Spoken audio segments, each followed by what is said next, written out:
Je suis Thierry Arnaud, mes associés et moi avons créé des réseaux sociaux gays il y a presque 20 ans maintenant. Si mon rêve initial c'était effectivement de trouver un lieu avec une communauté où je puisse être moi-même et m'épanouir, non seulement c'est arrivé, mais c'est allé beaucoup plus loin que ça. C'est allé beaucoup plus loin que ça parce que je ne me serais jamais attendu à recevoir par exemple une médaille de l'Assemblée nationale. Oui, en plaisantant, on pouvait dire peut-être que la reine un jour me donnera une médaille.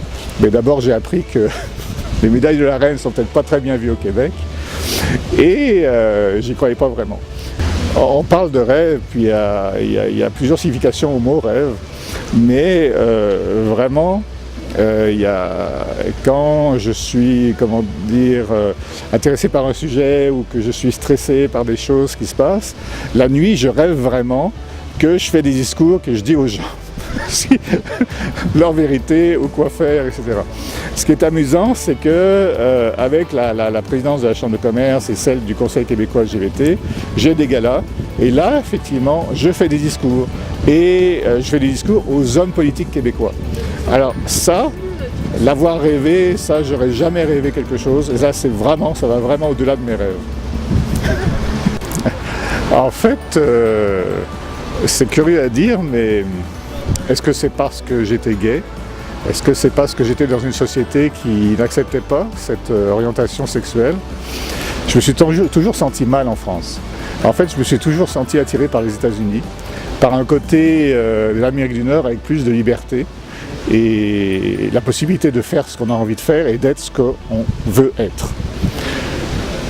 Alors, c'est sûr que quand Internet est arrivé, et qu'avec mes associés, on a commencé à développer des réseaux Internet, et notamment pour les gays, qui étaient notre communauté. On est assez rapidement arrivé à Montréal pour voir comment ça se passait, parce que ça se développait beaucoup plus vite ici qu'en Europe. Et en découvrant Montréal, on a découvert une ville accueillante, où tout semblait possible, et surtout la possibilité d'être soi-même.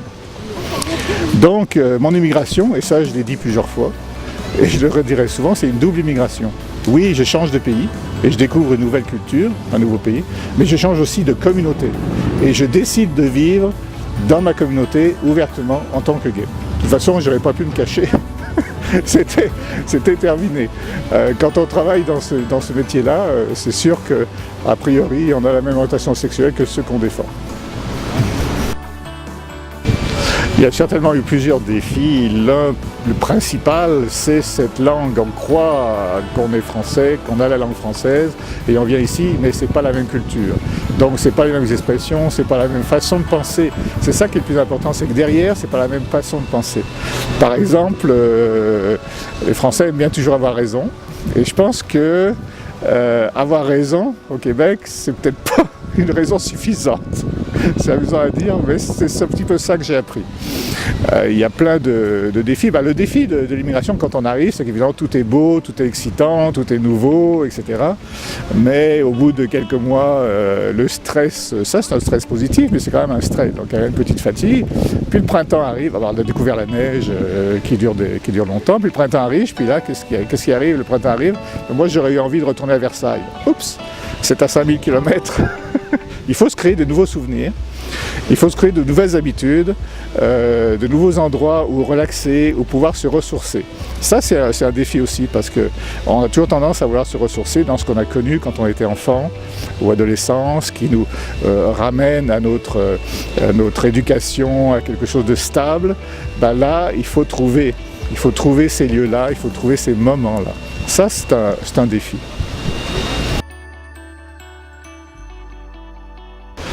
L'une des clés aussi, je pense, c'est d'écouter son rythme, parce qu'on a tous des rythmes différents.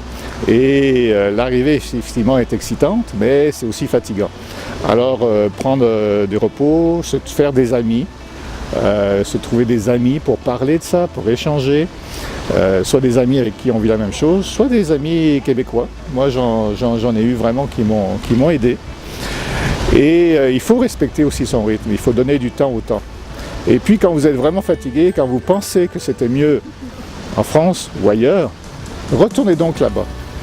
Et je sais ce qui va vous arriver. Là, vous allez dire, ah non, finalement, je suis mieux au Québec.